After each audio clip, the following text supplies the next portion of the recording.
If you think you can just put your head down, do great work, and avoid office politics entirely, I need you to hear this. That strategy isn't neutral.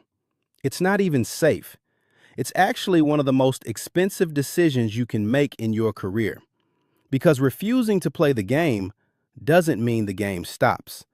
It just means everyone else keeps playing while you sit out. And the seat you wanted, the raise you earned, the promotion you deserved, goes to someone who understood the rules better than you did. Here's the good part, though. Office politics isn't some dark art that only manipulative people are good at. It's not about being fake or stepping on people to get ahead. Once you understand the system underneath it, winning becomes almost mechanical. There are 5 rules that explain almost everything that happens in a workplace. And once you know them, you'll start seeing them everywhere.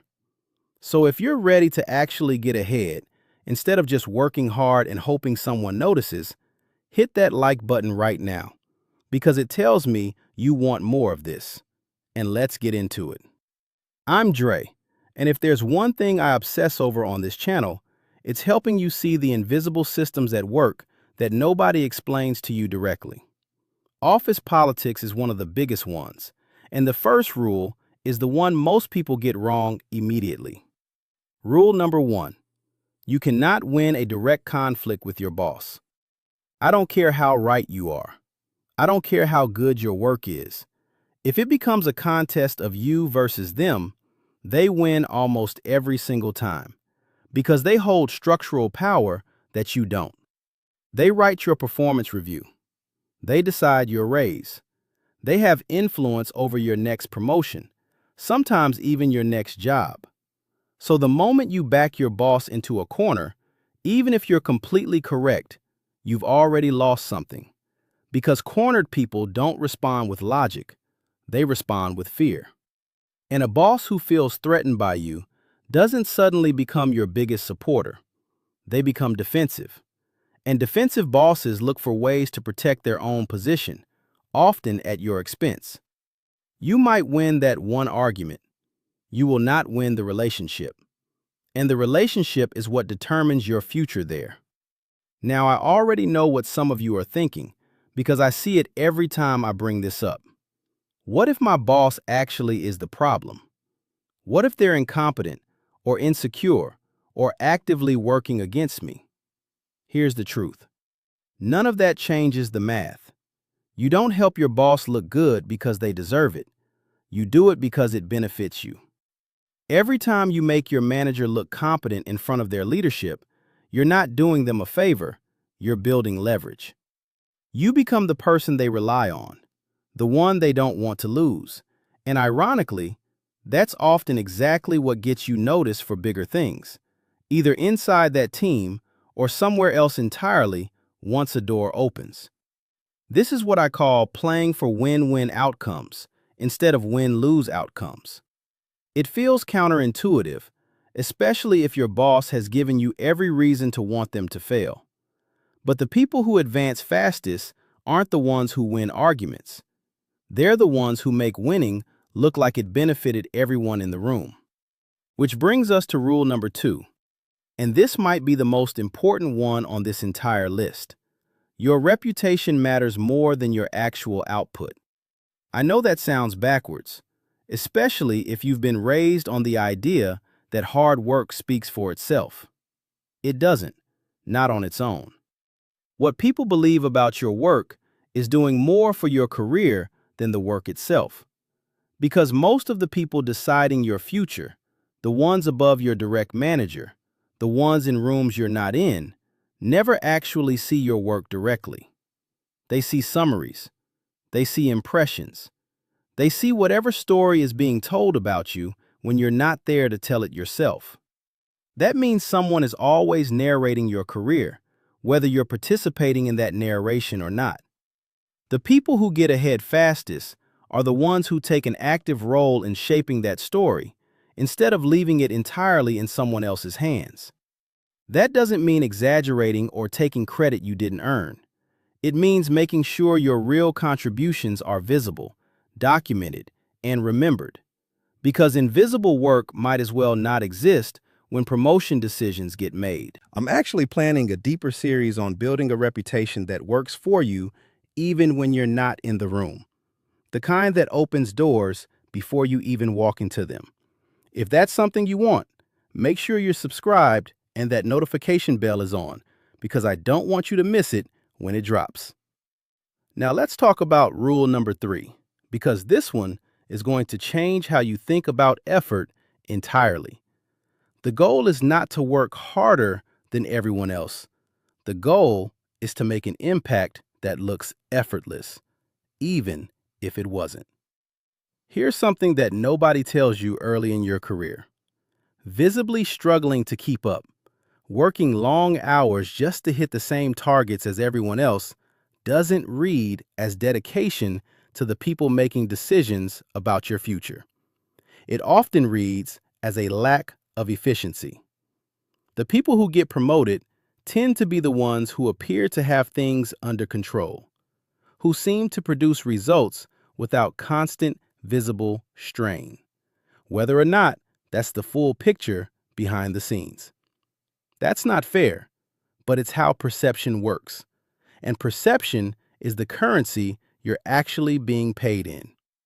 So instead of trying to outwork everyone, find the thing that only you can do well. The specific combination of skills, perspective, or judgment that makes your contribution genuinely distinct. Maybe you're the only one on your team who actually understands how a certain process breaks. Or you have a way of explaining complicated things that makes leadership trust your read on a situation. Whatever it is, that's your edge. And it's worth identifying deliberately instead of leaving it to chance. Then aim that contribution at one of two outcomes. Ideally, both. Either you're making the organization more money, or you're saving it money or time.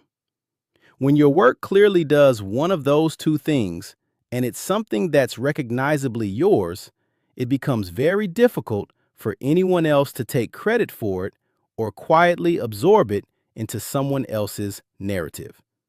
The results speak before you even have to, and you stop being dependent on someone else remembering to mention your name when it matters. There's also a quieter benefit to this approach that most people miss. When your impact is specific and hard to replicate, you become harder to replace, and you become harder to overlook during budget cuts or restructuring. Generic effort is replaceable. A distinct, well-documented contribution is not. And that alone can be the difference between being protected during a tough quarter and being the name on a list nobody fights for.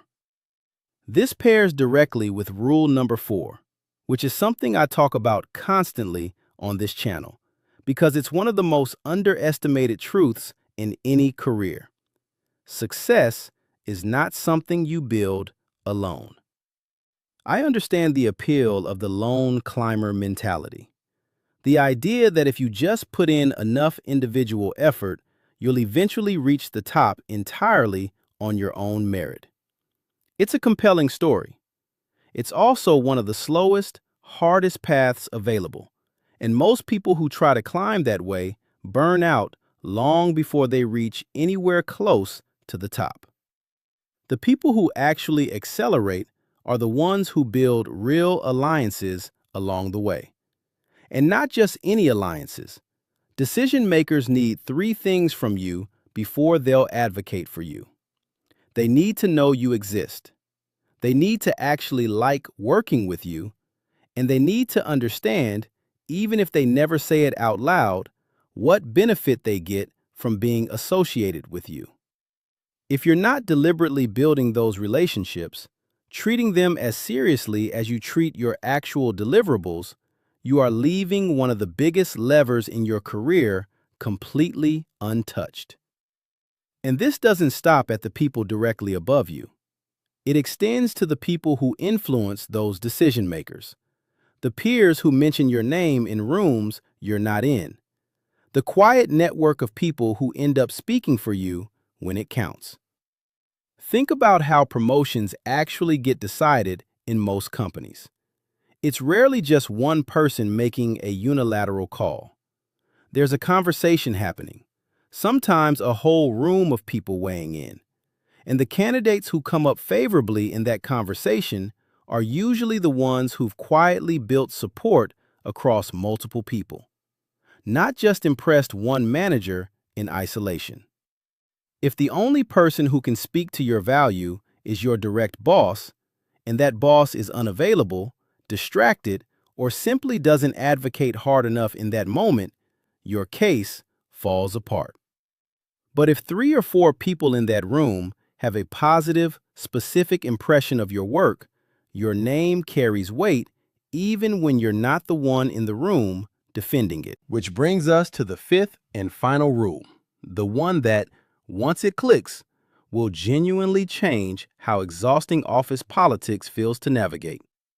Rule number 5 is this: it's not about you. I know that sounds strange in a video about advancing your own career, but stay with me, because this is the shift that makes everything else on this list significantly easier to execute. Every single person you work with is operating from their own motivations, their own insecurities, their own version of what they're trying to protect or achieve. When someone is difficult, when someone seems to be working against you for no clear reason, when office politics start feeling personal and exhausting, it usually has very little to do with you specifically. You're not the target. You're just standing in the path of whatever that person is actually trying to protect or pursue.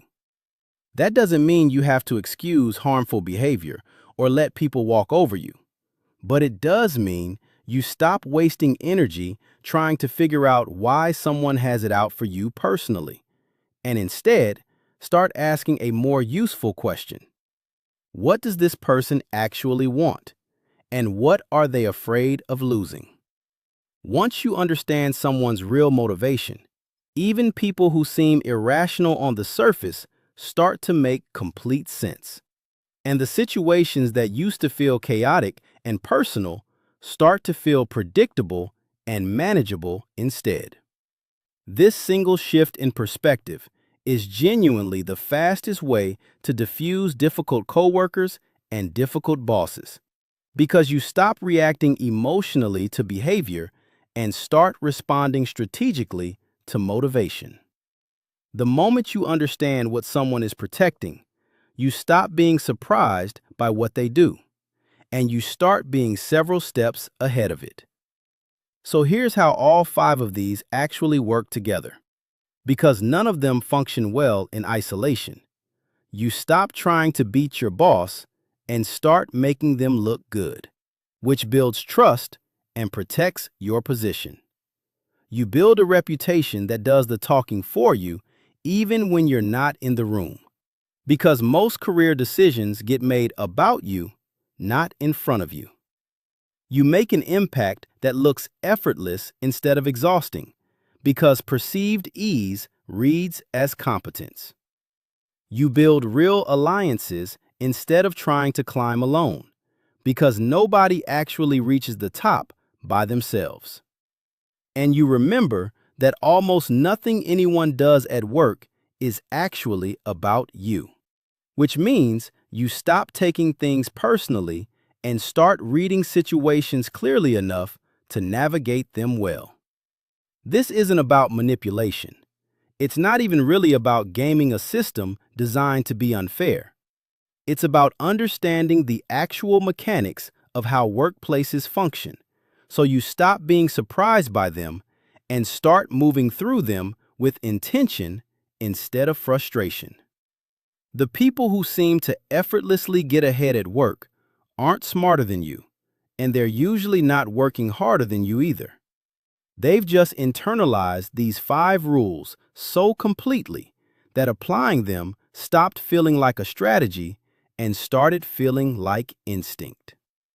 If this helped you see your workplace a little differently, do me a favor and hit that like button, because it genuinely helps this channel grow. And it means more people get to see content like this instead of generic career advice that doesn't actually explain why things happen the way they do.